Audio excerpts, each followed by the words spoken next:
Okay, so welcome back to our training video number 3.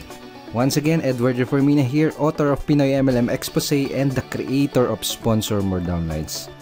Una sa lahat, gusto ko magpasalamat sa lahat ng mga nag-like, sa lahat ng mga nag-comment, at sa lahat ng mga nag-post ng kanilang mga questions. Thank you so much. So, I hope napanood mo na yung ating video training number 2. Dahil dun sa training video number 2, pinag-usapan natin yung mga common MLM myths na pinaniniwalaan ng mga Pinoy networkers na pumipigil sa kanila para magkaroon ng resulta at maging successful sa kanilang mga business. Tinuro ko din do sa training video number 2 kung paano mo sasagutin yung top 3 most common MLM objections. So ngayong araw na to, in this video, pag-uusapan natin yung pinaka-importanting skill na kailangan mong matutunan as a network marketer. At yun ay ang closing skill. So bakit ba napaka-importante na matutunan natin at ma-master natin itong closing na to? Let me tell you a true story. Nung unang na-introduce sa akin ang network marketing, naisip ko kagad kung sino-sino yung mga tao na pwede kong matulungan do sa magiging network marketing or MLM business ko. Isa sa unang pumasok sa isip ko ay yung classmate ko nung college. Alam ko kasi yung hirap niya sa buhay. Kumbaga siya yung sumusuporta sa mga magulang niya. Siya yung sumusuporta na sa buong pamilya niya. Siya yung nagpapaaral ng mga kapatid niya. Gustong-gusto ko siyang mapasali sa business ko dahil alam ko na malaki yung maitutulong sa kanya at sa pamilya niya ng opportunity ko. Kaya ang ginawa ko, in-invite ko siya doon sa opportunity meeting ng company namin. Baga, sinet up ko siya ng appointment, nilibot ko siya doon sa opisina, pinakilala ko pa siya doon sa mga ibang partners namin. Kaso, hindi lang pala ganun kasimple. Hindi pala porket may intention kang tumulong ay magagawa mo na. To make the story short, hindi ko siya na-close sa business ko dahil wala pa akong kaalam-alam kung paano mag-close ng prospect. Wala akong kahit anong skill sa pag-close ng mga prospects. So sa madaling salita, hindi ko siya natulungan. Okay? Hindi ko siya natulungan. So kung katulad mo ako, nasa network marketing ako dahil nagustuhan ko yung idea na pwede kang maging successful habang nakakatulong ka din sa ibang tao. Mga sabi nga nila, network marketing is a people helping people business. Tama? Pero ito ang tatandaan mo. Kahit gaano pa kaganda ang intention mo na makatulong, hindi mo magagawang matulungan ang isang tao gamit ang opportunity mo. Hindi mo matutulungan yung mga kakilala, kaibigan o kamag-anak mo hanggat hindi mo siya nai-sponsor o nare-recruit sa business mo. Hindi mo siya matutulungan hanggat hindi mo siya naku-close. Hindi mo siya matutulungan hanggat hindi mo siya nagiging downline. If you really want to help other people, kailangan mak-close mo muna sila sa network marketing business mo. Yun ang dahilan kung bakit kailangan mo ma-master ang skill na to. Ngayon may gusto kong ipakita sa'yo. This is Sponsor More Downlines training ebook. This is a 128 pages, very detailed how-to sponsoring training ebook. This is an exclusive training ebook na ginawa ko lang para sa team ko. Baga dito sa ebook na to, dito ko tinuro lahat ng mga sponsoring and recruiting strategies, approach and methods na natutunan at na-discover ko na tumutulong sa akin para makapag-sponsor ng up to 23 downlines per month. Okay, dito ko rin tinuro yung 5 easy steps of sponsoring.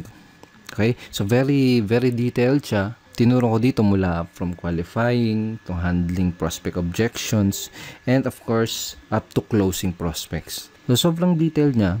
Tinuro ko dito kung ano yung mga linyang ginagamit ko, kung ano yung mga scripts na sinasabi ko. And tinuro ko din dito yung psychology behind those strategies. Kumbaga tinuro ko kung bakit effective yung mga strategies and methods na yun. Tsaka yung mga approach na yun. Okay? And dito sa ebook na to, tinuro ko din yung 3 closing methods na ginagamit ko at ginagamit din ng mga team ko. And in this video, gusto kong i-share sa'yo yung isa doon sa mga closing methods na yun. So, napaka-effective ng mga closing methods na yun, yung mga araw na nakakapag-sponsor ako ng 4 na downlines sa loob lang ng isang araw. Okay? Pero bago ko ituro sa'yo yung isa doon sa mga closing methods na yun, gusto ko munang i-share sa'yo yung mga naging resulta ng mga taong nabahagian at naturuan ko na ng mga strategies at mga approach mula dito sa training ebook na to. Okay, so bali ito yung sinabi ni Arvin J. Basilio from Cebu City. Sabi niya, By applying his teachings and strategies in Sponsor More Downlines training ebook, I was able to sponsor 13 people and earn 14,110 pesos in just 11 short days. I have never experienced such fast results in my life. The teachings taught by Edward in objection handling also increased my sign-up rate by 200%. I became truly unstoppable in my business and I couldn't be more thankful. So yun sinabi ni Arvin J. Oh, thank you, bro. Ito naman yung sinabi ni Elisa Cruz from Cavite City. Sabi niya, mas nakukuha ko yung trust nila dahil sa mga scripts na sinusunod ko sa trainings. So thankful talaga ako dahil in just 1 week, nakapag-close ako ng 3 prospects at may mga naka-line up pa. So sabi niya, very effective. So yun yung sabi ni Elisa Cruz. So thank you so much, Elisa. And ito naman yung sinabi ni Alvin Alcobendas from Batangas City. Sabi niya, nung sinimulan kong i-apply ang natutunan ko mula sa Sponsor More Downlines, every week meron akong nakuklose at na-sponsor na tao. And now, 3 months in my business, nakapag-sponsor ako ng 17 direct downlines at weekly na akong kumikita around $100 per week. So, thank you so much, Alvin. At ito naman yung sinabi ni Mari Bixon from Italy. Kung noong una ay ako ang naghahabol sa prospects, ngayon sila na yung kusang naghahanap sa akin. Wala na rin akong katakot-takot sa pagsagot sa mga prospect objection. Iba talaga pag may proper training. In 1 month, I got 5 direct referrals. Ayan sabi ni Marivic. Thank you, Marivic. At ngayon, ito naman yung sinabi ni Ryan Montilla from Makati City. Sabi niya, dati nung di ko pa natututunan yung mga strategies sa Sponsor More Downlines, ay para akong naglalakad sa dilim na walang ilaw, na nangangapa ako sa daan na tatahakin ko. Kung baga walang proper direction at bumalik ako sa pagiging empleyado, nag-stop ako sa pagiging networker.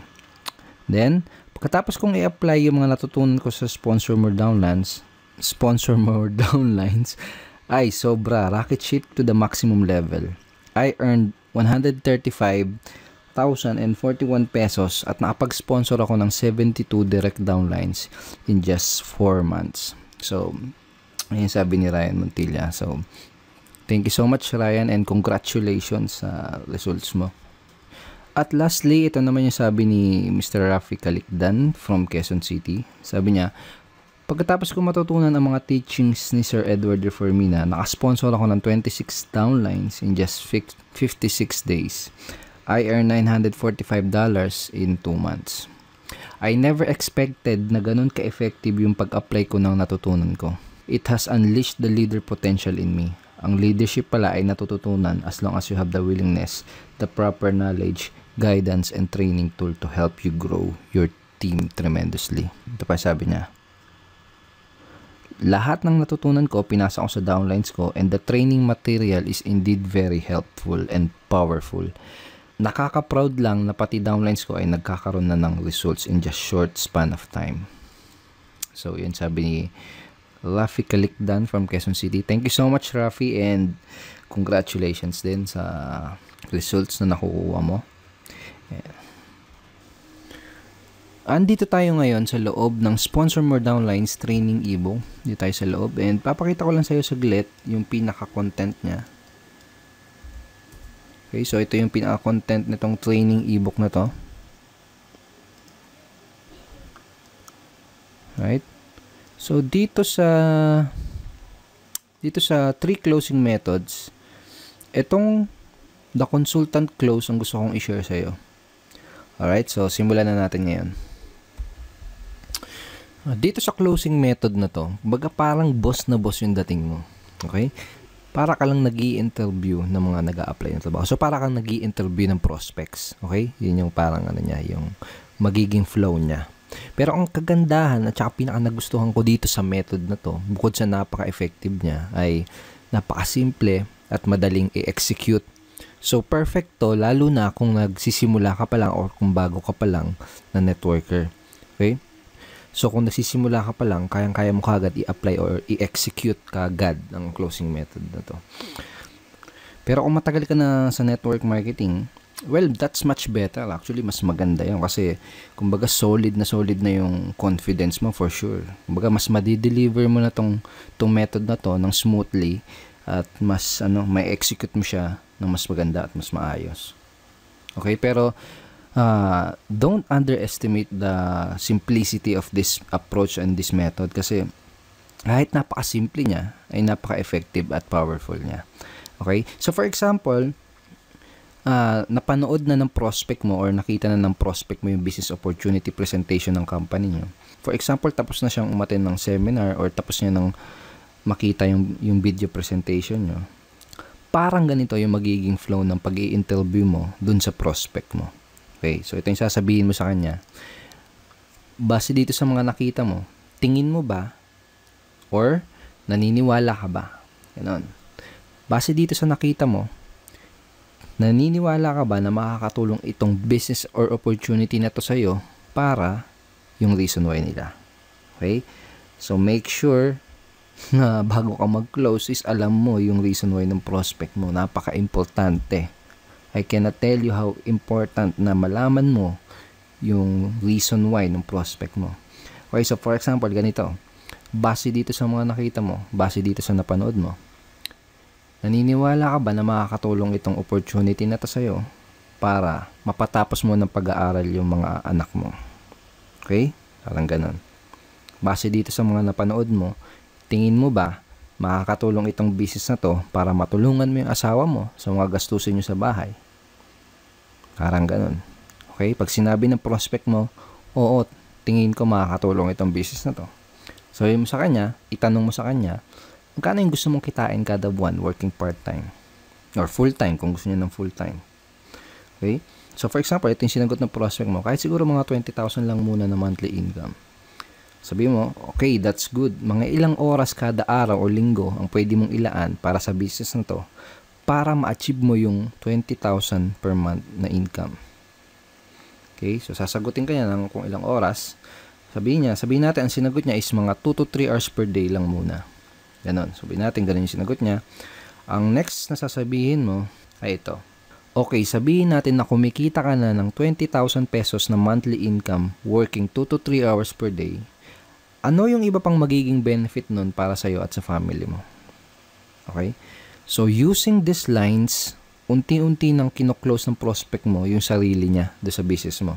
Baga siya na yung mismo kasi nagsasabi ng mga benefit na makukuha niya doon sa opportunity mo di ba?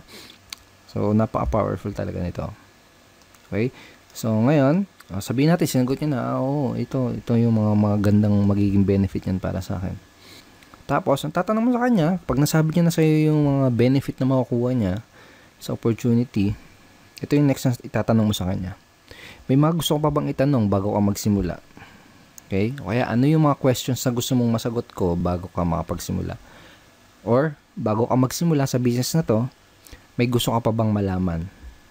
Okay? Kapag sinabi ng prospect mo na, kapag may mga remaining questions pa siya, ang goal mo is masagot lang yung mga question na yun. Okay?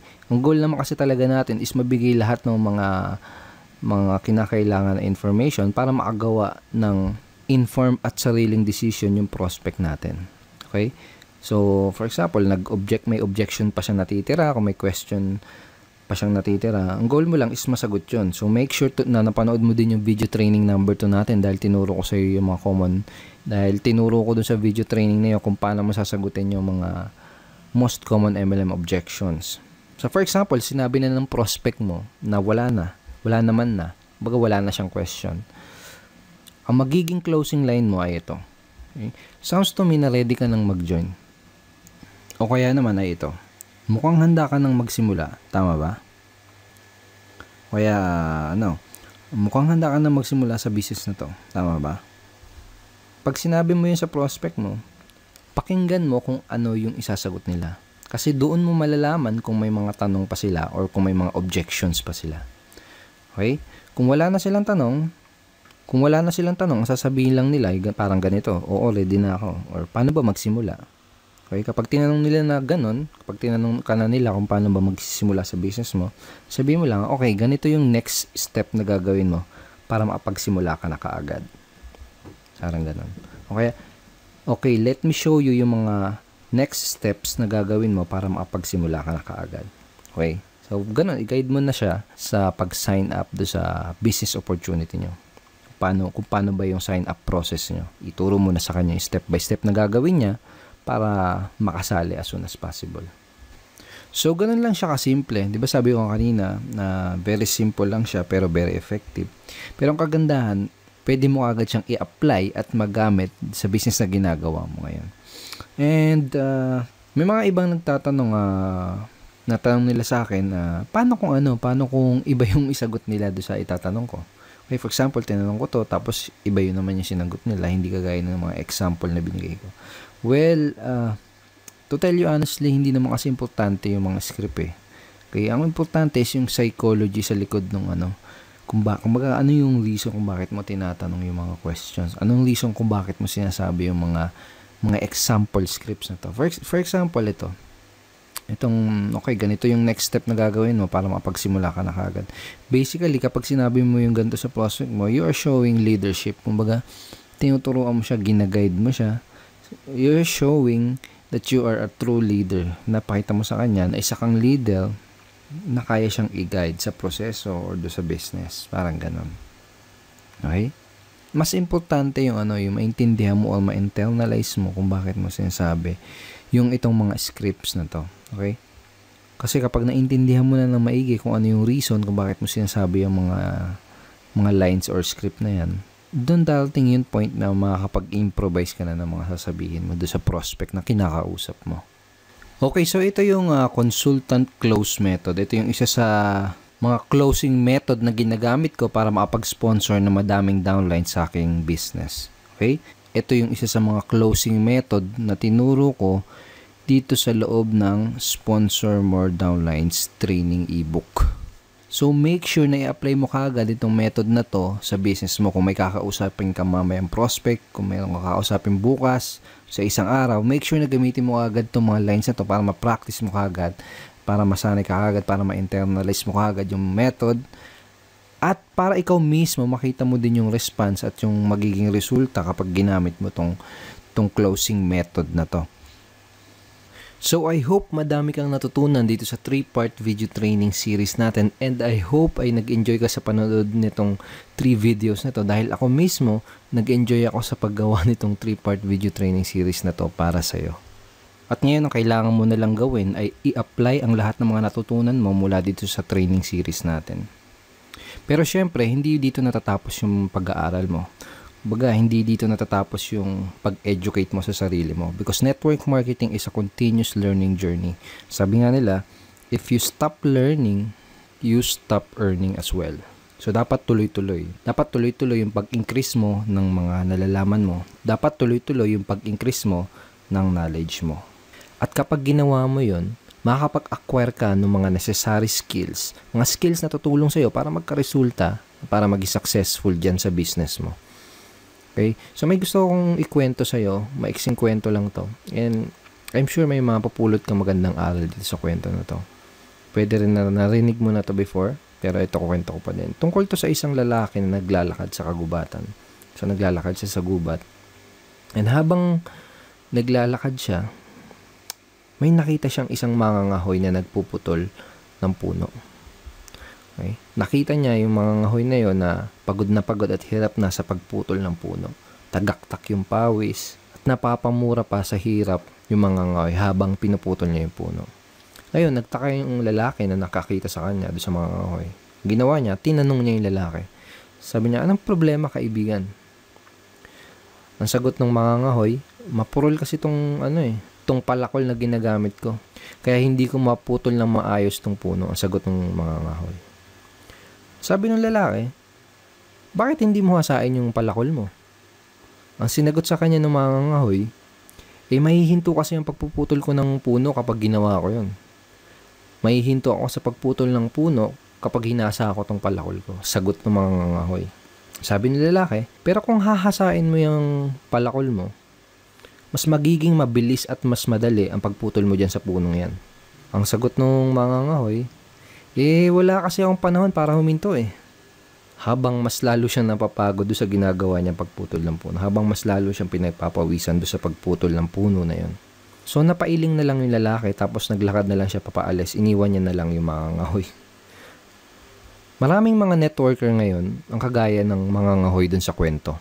Karamihan ay hataw lang ng hataw. Araw-araw hataw lang ng hataw. Kahit pinagpapawisan na, kahit hirap na, kahit wala pa ding resulta. Hataw lang ng hataw, hataw lang ng hataw.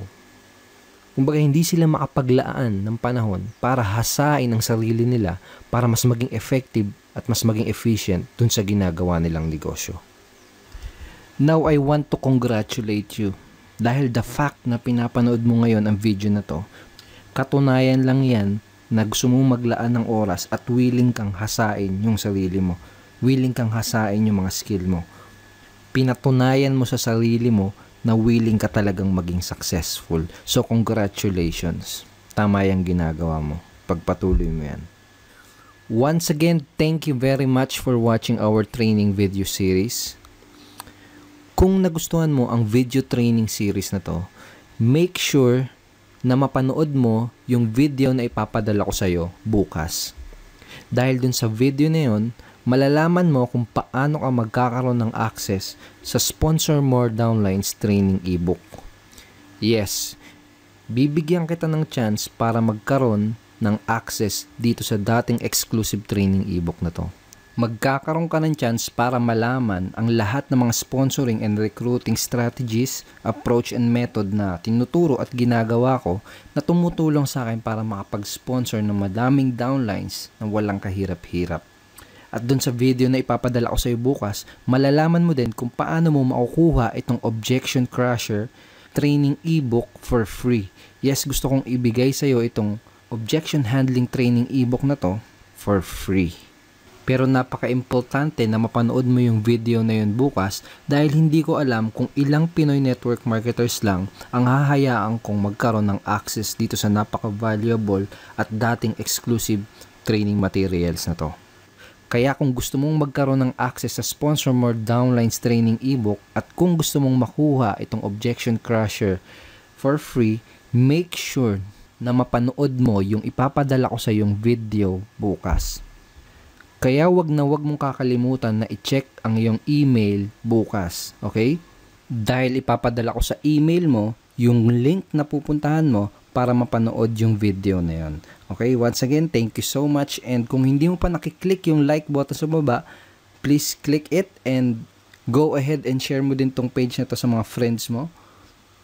And pwede ka din mag-comment dito sa baba ng video na to. At kung may katanungan ka, wag kang mahihiya mag-post ng iyong questions. And I will try my best na sagutin yung tanong mo. So once again, Edward Reformina here and see you tomorrow. Bye-bye. God bless.